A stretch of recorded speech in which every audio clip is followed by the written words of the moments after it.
Esse é o Mundo em Revolução e nós vamos falar agora sobre a situação na Ucrânia, hoje, dia 4 de abril de 2024, 8 horas da manhã aqui no Rio de Janeiro, 2 horas da tarde lá em Kiev, no momento que eu gravo esse vídeo.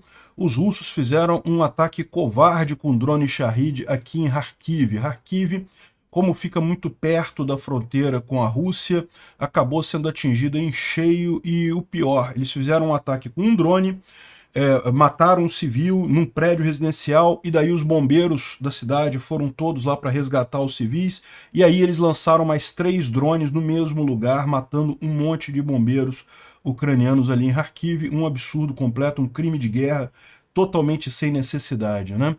Bom, os ucranianos atingiram um armazém aqui em Rostov-on-Don, que segundo os russos era só um armazém de grãos, né? Só que a coisa pegou fogo, explodiu, tinha um monte de detonação secundária, aí tem gente dizendo que era um depósito de óleo, tem gente dizendo que era depósito de munição.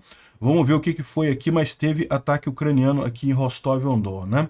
Bom, na linha de frente não temos nenhuma grande novidade por aqui, continuam alguns pequenos avanços russos, mas nada significativo, e muita morte russa, muito blindado sendo perdido pelos russos aqui também. Continua muito significativa essa trend, né? Saiu uma reportagem na Político, que é uma empresa, uma revista americana, falando que a Ucrânia pode sofrer uma derrota catastrófica, a qualquer momento os russos podem focar em algum ponto da linha de frente e a defesa ucraniana pode ceder e os russos podem avançar muito.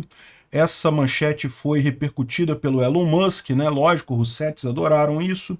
Vamos entender até onde isso é verdade. A minha visão é que isso é, na verdade, uma maneira dos ucranianos destacarem para o Congresso americano a necessidade da aprovação do pacote de ajuda para a Ucrânia, muito mais do que uma descrição da situação real, mas sim a origem dessa informação é no exército ucraniano. Foram oficiais ucranianos que falaram que realmente a situação está crítica, com falta de munição, e que se a Rússia tentar focar num ponto agora no verão, uma contraofensiva russa pode acabar destruindo uma boa parte da Ucrânia, né?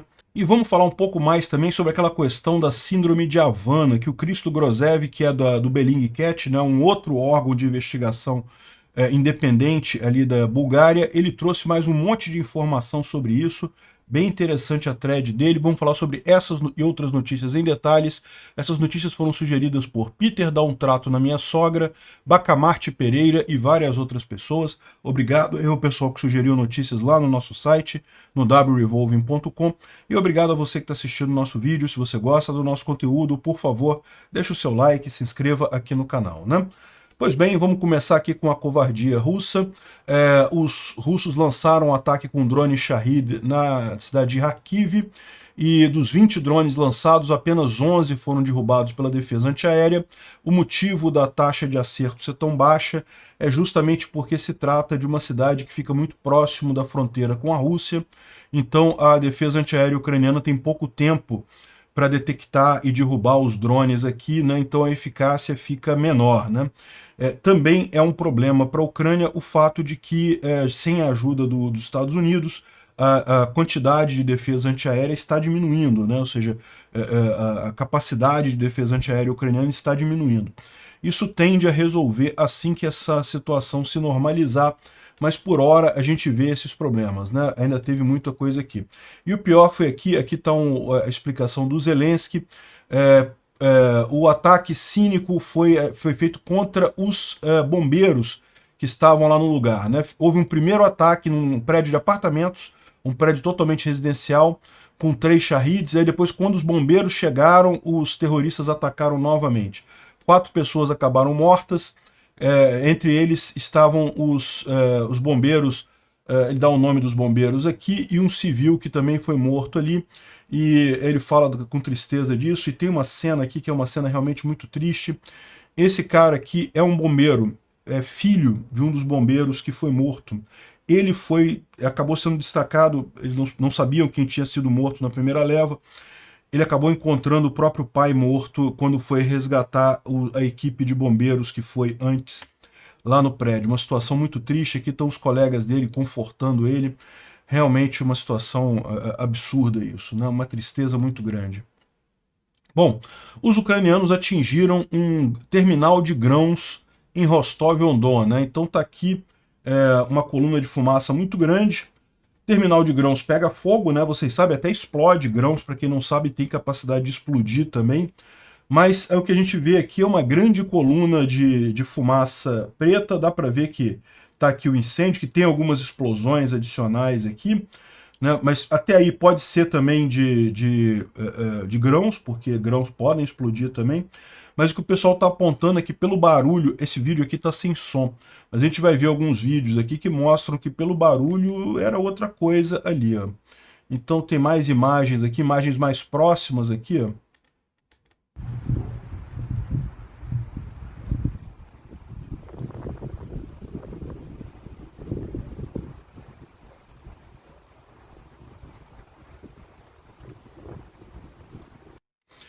Olha, isso parece munição para mim, pode ser outra coisa, não sei, né? Os russos dizem que não, os russos dizem que era só grãos que tinham ali, mas aqui o Igor Chusco está falando que era um depósito de combustível, mas dá para ver uns estalos direitinho, estalo ou detonação secundária, né? Aqui mais imagens desse incêndio, aqui uma imagem bem próxima, é ali em Rostov, tá vendo? Realmente é um terminal, tem alguns veículos aqui que pegaram fogo também aqui na região. Bom, e tem mais imagens aqui, mas o grande sumário é esse, né? O grande resumo é esse. Foi atingido alguma coisa ali, está pegando fogo, com explosões, a gente não sabe o que é exatamente, né? E aqui na cidade de Donetsk, lá na região ocupada da Ucrânia pelos russos, né? O pessoal aqui filmou um paraquedista solitário aqui descendo ali na região. Então olha só, vamos ver o vídeo aqui. Dá para ver aqui na árvore, tá vendo aqui, nesse ponto aqui, dá para ver aqui um paraquedas solitário, né? Não faz nenhum sentido os russos resolverem fazer saltos de paraquedas a essa altura do campeonato. Então o que pode ser isso daqui? Pode ser um assento ejetor de um jato que foi derrubado, ou seja, de novo, os russos teriam derrubado algum avião deles próprios e isso daqui seria o piloto se salvando do avião, né? Aqui, ó, os orcs atiraram em um deles próprios de novo, né? E aqui é um ataque de drone feito contra Kakhovka, né? Então, pode parecer um ataque pequeno, mas você vê que foi bem na base aqui desse conjunto de antenas aqui, é possível que tenha causado estrago, né? Kakhovka é uma cidade ucraniana que está temporariamente ocupada pelos russos aqui nessa região. Você tem Nova Kakhovka aqui, né, que é onde tinha a usina, onde tinha a represa aqui, e tem Kakhovka, que é essa outra cidade maior um pouco aqui nessa região, e aqui teria sido Kakhovka, região de Kherson, um FPV atacou, eu não sei ler o resto aqui, mas eu acredito que seja a torre de comunicação, que é isso daqui que o pessoal está vendo aqui, né? Torre da comunicação da cidade. Eu estou começando a entender umas palavras em ucraniano de vez em quando aqui. Não dá para ler ainda não. Bom, em Krink, né, a gente tem aqui a informação do Madiar sobre ataque com drones ali nos russos, né? Esse texto aqui, portanto, foi escrito pelo Madiar, pelo ucraniano, né? Ele está falando aqui, ó. Cabeça de ponte na margem esquerda de Krink, a natureza das ações já estão diferentes, né? Explodimos equipamento até acabar tudo, né? Destruímos todos os equipamentos dos russos, né? Eles acabaram movendo tudo que sobrou para uma range, né, para um alcance maior do que a maior parte dos UAVs tem capacidade, né? E agora parece que os marines se acostumaram com esses meses em que foram perseguidos, cada tanque M14, né? Tudo foi destruído, né? M14 ele tá de sacanagem, porque o M14 Armata lá dos russos nunca apareceu na linha de frente, né? Enfim, e no final das contas, tudo que sai da floresta é destruído e os ucranianos continuam mantendo a cabeça de ponte ali na região. É lógico, também com a ajuda do pessoal de drones e da artilharia que fica na margem direita do Dnipro, né? Só lembrando, a gente está falando dessa região aqui de Krink, a cabeça de ponte ucraniana fica aqui na cidade de Krink, os russos saem da floresta para tentar tomar essa cabeça de ponte aqui, não conseguem, porque não apenas tem os soldados ucranianos aqui, mas principalmente tem artilharia nessa região daqui.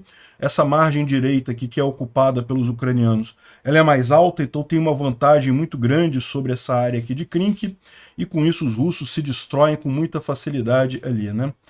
Agora, os comandantes do exército russo só mandam infantaria para tentar atingir ataques e drones, muitos drones. Mais de uma centena de drones FPV por dia. é o ritmo atual da fronteira de Krink, que a cidade em si já foi totalmente limpada da face da terra. Eles se enterram na floresta de Oleshkiv, que é essa floresta aqui, essa área verde que tem aqui, tirando as minas deles próprios e as nossas minas também, ou seja, os soldados russos acabam explodindo nas minas que estão ali na floresta, e nós colocamos novas minas lá, porque isso daí é um ciclo, né? Ou seja, o que ele está dizendo aqui é que continua essa história toda aí, continuam os ucranianos destruindo muitos russos ali em Krink, né? Outro sucesso ucraniano de ontem para hoje foi em Pervomaisk, vocês lembram? Pervomaisk fica aqui próximo de Avdiivka, Pervomaisk é essa cidade aqui. Os russos, aqui está Avdiivka, né? Os russos avançaram aqui em Pervomaisk, haviam tomado uma parte significativa da cidade, e a informação que a gente tem agora é que os ucranianos fizeram um contra-ataque e várias posições que haviam sido perdidas recentemente ali na Zona Cinzenta voltaram a estar sob domínio ucraniano. Infelizmente, nem todas as posições foram retomadas, mas, ou seja, os ucranianos conseguiram um contra-ataque aqui, conseguiram melhorar a situação deles aqui em Pervomaisk, né? Mas, infelizmente, em outros pontos da linha de frente, os russos conseguiram avançar um pouco, né? E avançaram um pouco por conta de situações como a descrita nesse vídeo aqui, ó. Esse vídeo aqui dá para ouvir o soldado que tem o nome de guerra Butcher, né? Recebendo ordens pelo rádio para mover o grupo adiante. E se eles desobedecerem, você sabe o que fazer com eles, né? E o cameraman, né, que é um outro guerreiro russo ali na região, explicando que isso significa anular, atirar nos soldados, né? Isso mostra a estratégia que os russos têm adotado. Isso aqui aconteceu próximo a Zavitne Bajania, um vilarejo aqui nessa região. Aqui, ó, Zavitne Bajania está no controle dos russos ainda, os ucranianos estão aqui em Urozhaine, e tem havido confrontos aqui, e os russos foram ordenados para avançar, e se os soldados não quiserem avançar, é para anular os soldados ali mesmo, né? Olha só.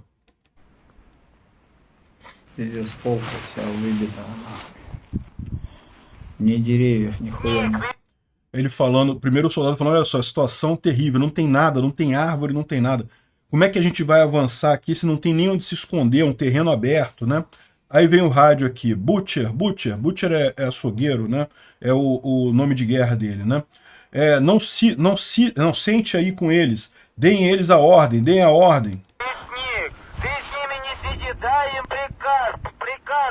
Одни пеньки,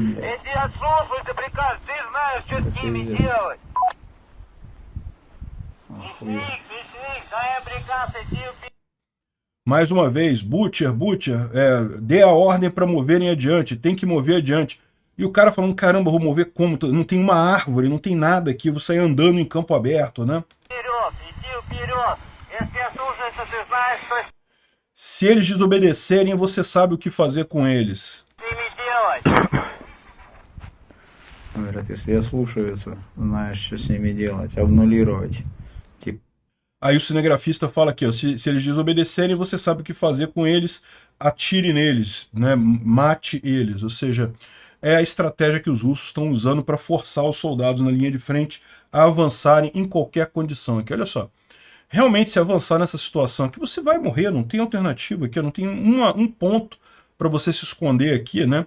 Então é morrer ou morrer, essa é a escolha do pessoal. Типа ёбнуть. А мяснику похуй, завалит. Мясник, группу вперед, кто отказывается, ты знаешь, что делать, двигай. E o cara continua dando a ordem, tem que avançar, se não avançarem, você sabe o que fazer. Enfim, é por isso que chegam tantos caixões lá na Rússia, né? Bom, e também, além de mortes, de soldados mortos, o número de soldados mortos russos diminuiu um pouco recentemente, tá? Por quê? Porque estava muito grande em função da tomada de Avdiivka. Agora, depois da tomada de Avdiivka, caiu um pouco o número, mas você ainda vê aqui, ó, uma quantidade muito grande de equipamentos russos destruídos. Isso daqui é de ontem para hoje, o Andriy Perpetua faz essa compilação aqui, ele não pode botar imagem, porque ele compra imagens de satélite de alta resolução, e essas imagens você não pode publicar na internet. Mas aí com essas imagens de alta resolução de satélite, ele vai lá e conta os tanques todos que foram destruídos e os equipamentos todos que foram destruídos, né? E aí ele faz esse levantamento aqui da quantidade de drones, desculpa, de equipamentos russos destruídos. E é curioso você ver isso daqui, porque dá uma ideia muito boa do problema com os drones, né? Olha só, tem aqui vários equipamentos. Se você pegar os equipamentos que foram destruídos aqui, de que forma foi destruído, né? FPV drone, FPV drone, FPV drone, FPV drone, FPV drone, FPV drone, FPV drone com visão noturna, FPV drone. Foi desabilitado por uma mina e depois danificado por drone FPB. Abandonado pelos russos, então atingido por uma bomba lançada de um drone. Enfim, você reparar aqui é uma quantidade muito grande, né? Ele também fica vendo os vídeos que o pessoal manda para ele, os vídeos de ataques, né? Então realmente é impressionante aqui a quantidade de ataques com drones FPV. Realmente faz uma diferença nada. E do lado dos russos também, tá? Os equipamentos ucranianos aqui estão em menor número, mas a maior parte também aqui, o FPV drone, Lancet, aqui foi artilharia, né? Lancet é um drone FPV, é um drone também russo, né? Um drone suicida russo. Enfim, o Polevolan mostra aqui os avanços russos, então com essa técnica de manda o pessoal para frente ou então a gente mata o pessoal. Os russos conseguiram avançar um pouquinho aqui próximo de Berestov, isso aqui é perto de Soledar, no norte de Bakhmut. Eles chamam isso daqui da região de Siversk. Siversk está em algum lugar, aqui, ó, Siversk está aqui. Também teve um pequeno avanço aqui em Ivanivsk, no sul de Ivanivsk. A gente chegou a falar sobre isso no vídeo de ontem. Um pequeno avanço aqui, isso aqui é preocupante, né? O grande objetivo ucraniano aqui é defender Chassivyar, que é essa cidade aqui. Já é uma cidade de linha de frente, tá? Os civis, a maior parte, já foram embora daqui. A cidade já está muito destruída, mas de qualquer forma é importante evitar a captura dela pelos russos, né? Então, Ivanivsk e Bordanivka são os principais pontos para evitar esse avanço russo aqui. Os russos têm avançado bastante devagar aqui, mas estão conseguindo avançar, infelizmente. Aqui também, próximo de Avdiivka, né? Aqui não está contando ainda o avanço ucraniano em Pervomais, que imagino que vai sair no mapa de amanhã, mas mostra aqui um pequeno avanço russo aqui em Berdish, né? Nos arredores de Berdish aqui. De qualquer forma, como eu falei para vocês, a linha principal defensiva ucraniana é aqui Semenivka, pega a parte de Berdish também, e de fato aqui em Tonenk eles tentaram avançar em direção ao Umansk, mas não conseguiram avançar muita coisa aqui, né? E finalmente teve um avanço aqui preocupante aqui em Novomihailivka. Os russos avançaram aqui ao sul da cidade. Isso é preocupante porque pode dificultar a defesa da cidade aqui, né? Repara que aqui é uma região mais alta, então daqui os russos conseguem atingir os ucranianos que estão aqui em Novomihailivka, então a situação aqui deve estar se tornando mais difícil, né? Vamos torcer para os ucranianos conseguirem reverter isso daqui nos próximos dias. Mas como vocês podem ver, ainda tem pouco avanço, pouca ação de fato, em função da época da lama, né? Você está na época da lama lá na Ucrânia, a previsão de secar a coisa deve ser para o final do mês de abril. Já tem aqui o tempo já está relativamente quente lá, né? Já está temperaturas positivas, mas ainda está chovendo, ainda tem uma época de chuva aqui grande. Então isso daqui ainda é um problema por lá, por isso que ainda está com muita lama, mas a expectativa é que até meados de abril, final de abril, isso já tenha resolvido, né? Bom, o Instituto para Estudo da Guerra fala aqui sobre os russos terem aumentado o número e tamanho dos ataques mecanizados. A gente falou sobre isso ontem, né? De fato, os russos têm tentado vários ataques mecanizados grandes, com grande número de blindados e coisa e tal, e tipicamente perdendo tudo, não conseguindo avançar nada, e provavelmente os russos estão aumentando esse tempo porque sabem que a questão da ajuda para a Ucrânia está para se resolver em breve, e com isso eles querem aproveitar a janela de oportunidade. Ou seja, eles sabem que está difícil de avançar agora, mas vai ficar mais difícil ainda em muito pouco tempo, né? Aqui, ó. Fontes ucranianas continuam a estressar as dificuldades e a demora na chegada do apoio ocidental para a Ucrânia, e esse é o problema no final das contas, né? Bom, os ucranianos estão fazendo uma mobilização. Aqui é uma repórter ucraniana perguntando para o Zelensky exatamente quantas pessoas quantos soldados ucranianos seriam mobilizados nessa nova mobilização ucraniana. E o Zelensky não fala quanto, ele diz que o valor o número de soldados é uma informação confidencial, mas segundo algumas informações prévias das Forças Armadas, a figura em mente era de 500 mil soldados, né? A Rússia está planejando mobilizar adicionais 300 mil soldados também até o início de junho, em junho que se esperam as principais ofensivas de verão lá na guerra, né? Então vamos ver o que vai acontecer aqui, se os ucranianos vão conseguir mobilizar esses 500 mil soldados, mas de qualquer forma é muito importante a ajuda ocidental para isso, né? E os russos estão mobilizando um monte de soldados também para repor muito do que foi perdido, né? Isso daqui é o Barkostostão,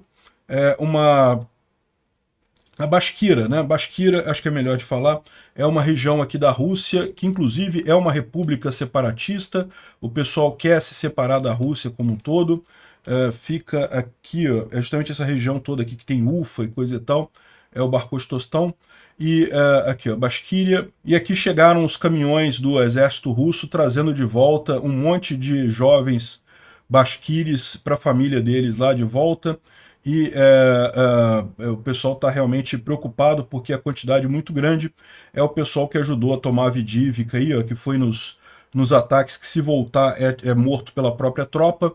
É isso daí, né? Bom, os russos estão tentando mitigar esse problema usando esses robôs, né, esses tanques automatizados aqui, mas a verdade é que não tiveram muito sucesso, não. Esses tanques se mostraram muito frágeis para ataques com drones FPV, então acabaram não sendo de grande utilidade para os russos, né? Mas isso daí é só o começo da coisa. Tipicamente esses drones têm várias interações até chegar numa forma que realmente tenha um efeito no final. A gente tem informação que os ucranianos mostraram aqui os drones de grande porte com capacidade de 300 kg de explosivo, né, de carga de payload, né? E que foi um deles que foi usado naquela planta de produção de Shahids lá no Tatarstão, e o alcance desses drones é entre 2.000 e 3.000 quilômetros. Olha que beleza! Podem ir muito longe, né? E a Ucrânia parece que está fabricando vários deles, né? Tem o pessoal dizendo aqui que isso daqui são Cessnas modificados para serem pilotados como um drone, né? É possível que seja isso, ou então são totalmente construídos do zero usando o projeto do Cessna. É uma outra possibilidade também, né? Bom, isso aqui é um assunto à parte, mas eu acho importante ressaltar porque tem a ver com essa questão da dominação russa. Isso aqui é o parlamento da Geórgia, onde alguns deputados pró-Rússia querem de novo aprovar a mesma lei que tentaram aprovar no passado, mas gerou protestos enormes da população. A população fez muitos protestos porque é uma lei pró-Rússia, é uma lei que praticamente sabota a entrada da Geórgia na comunidade europeia. O grosso da população da Geórgia quer fazer parte da comunidade europeia, por óbvio, porque todo mundo quer mais liberdade, todo mundo quer mais prosperidade, todo mundo quer ficar com países que respeitam o julgamento legal, né, o império da lei, e não querem nada a ver com a Rússia, que é uma coisa retrógrada, uma ditadura que, né, o Putin manda e desmanda lá à vontade. Então, os deputados pró-Rússia lá da Assembleia de Tbilisi estão querendo recolocar essa lei lá, e está dando uma confusão muito grande. O nome da lei é uma lei de agentes estrangeiros no estilo russo, e o pessoal está colocando aqui de novo porque a oposição chama isso de lei russa, né? E de fato, é uma lei que repete leis que existem na Rússia.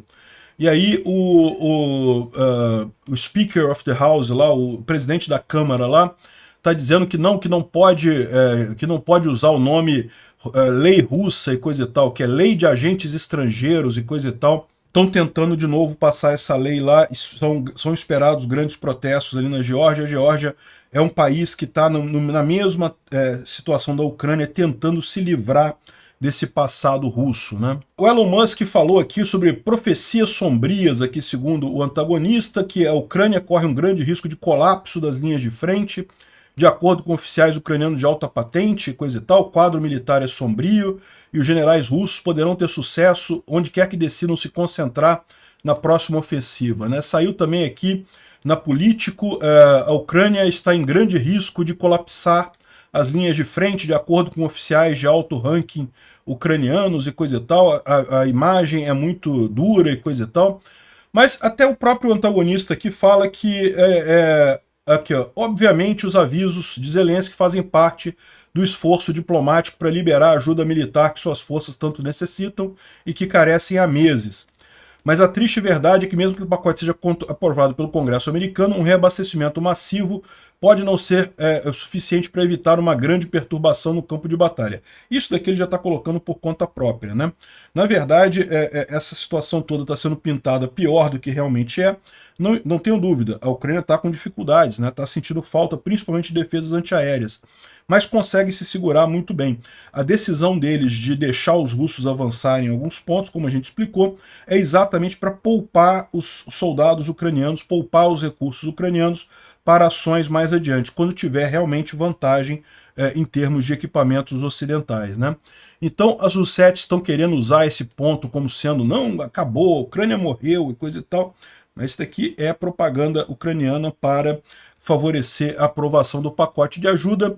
E o pacote de ajuda, segundo o Mike Johnson, vai votar no dia 9, mas já tem aqui gente falando que não, que talvez demore até meados de abril, que não sei o que lá, porque ele está procurando maneiras de diminuir a oposição do pessoal republicano, sendo que a maioria dos republicanos vota a favor da ajuda para a Ucrânia, né? É uma idiotice, ele está querendo atender aquele grupo de 8 republicanos que são radicais, pró-Rússia e coisa e tal. Realmente não tem sentido nenhum isso. Tá atrasando a coisa, a verdade é essa, né? Aqui o Anders Aslund fala aqui sobre as ideias do Mike Johnson, né? Ele poderia simplesmente aprovar a lei que já está lá pronta, é só votar e aprovar e já começa a ajuda americana. Isso seria o mais importante, seria o ideal, mas ele está querendo agora estruturar a assistência como um empréstimo, que é uma idiotice, não pode ser feito para armamento, segundo ele está dizendo aqui. Eu acho que os ucranianos não veem problema com isso não, tá? Se for um land lease, não tem problema nenhum isso daí, né? E outra coisa, ele está aumentando a exportação de gás natural. Isso é algo positivo para ele, uma vez que ele é do estado da Louisiana, que ganha com isso, né? A gente soube que teve esse acordo de aumentar a exportação de gás natural. Vamos ver se isso de fato permite a votação da ajuda ucraniana. O dia é dia 9, terça-feira que vem. Vamos torcer para isso. Finalmente, o Christo Grozev, que é um investigador lá do Bellingcat, um jornalista búlgaro muito conhecido, estava falando sobre a questão da controvérsia da síndrome de Havana. A gente falou sobre isso alguns dias atrás, saiu uma grande reportagem no Fantástico americano sobre isso, né? E ele falando aqui que ele já tinha investigações nesse sentido também, desde a eleição de 2012, né? Houve um concurso, Putin fez um concurso, uma fundação para estudos avançados, que é de propriedade do exército russo, lançou esse concurso em 2013 para descobrir soluções para uma arma acústica não letal. Esse concurso existiu porque a gente conseguiu uma cópia de um contrato assinado entre o FPI e o ganhador nessa competição, né? O contrato estava num e-mail, um arquivo de e-mails que foi hackeado por ativistas russos em 2019. E eles descobriram isso recentemente. Então está aqui o contrato que foi assinado com quem ganhou para desenvolver o suposto ataque da síndrome de Havana, né? E essa arma, claramente uma das que Putin mais queriam, estava sendo desenvolvidas e nesse meio tempo espiões americanos e diplomatas em vários lugares começaram a ter experiências com essa agressão. Ou seja, o pessoal estava fazendo justamente testes com essa arma, né? Eles têm aqui algumas informações de como seria o dispositivo, né? O que seria usado para fazer esse ataque. Dá para ver que cabe numa mochila aqui, o cara bota numa mochila a coisa, e com isso ele consegue fazer esse ataque.